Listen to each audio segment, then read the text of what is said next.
चर्चा के दरमियान अनेक माननीय सदस्यों ने अपने विचार रखे और चर्चा को समृद्ध करने का अपने अपने तरीके से प्रयास भी किया।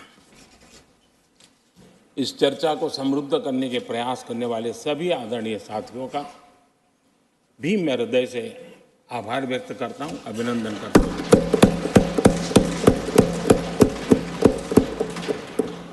कुछ साथियों के लिए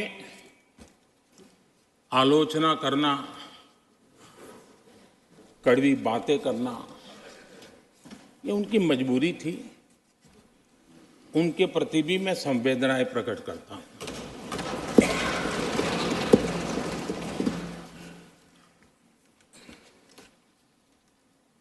मैं उस दिन तो कह नहीं पाया, लेकिन मैं खड़गे जी का विशेष आभार प्रकट करता हूं।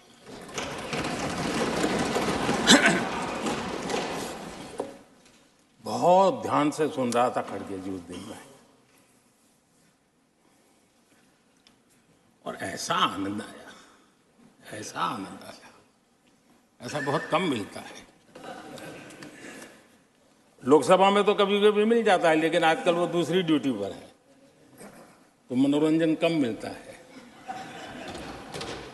लेकिन लोकसभा में मनोरंजन जो कमी हमें खल रही है, उस दिन आपने पूरी कर दी।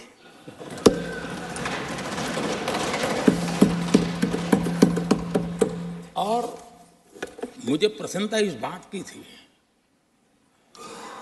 कि माननीय खड़गे जी काफी लंबा और बड़ी इम्तिहान वजह से शांति से बोल रहे थे।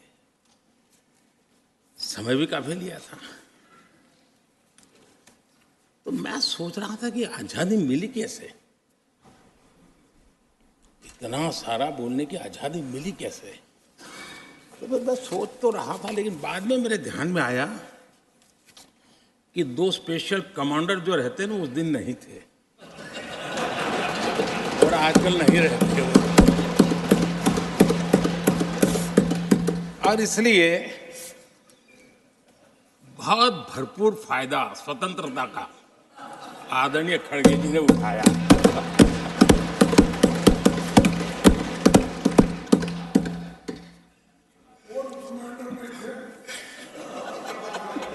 और मुझे लगता है कि उस दिन खड़गे जी ने सिनेमा का एक गाना सुना होगा, ऐसा मौका फिर कहां मिलेगा।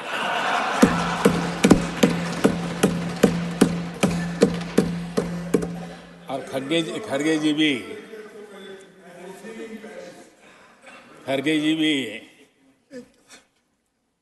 एम्पायर नहीं है, कमांडोज नहीं है, तो चौके छक्के मारने में मजा आ रहा था उनको। लेकिन एक बात खुशी की रही, उन्होंने जो 400 सीट एनडीए के लिए आशीर्वाद दिया था,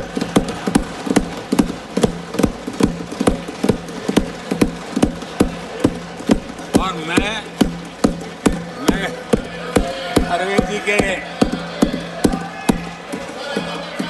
इन आशीर्वाद को, आपके आशीर्वाद मेरे सर आंखों पर, अब आपको आशीर्वाद वापिस लेना तो ले सकते हैं, क्योंकि एक खबर तो आ गए हैं।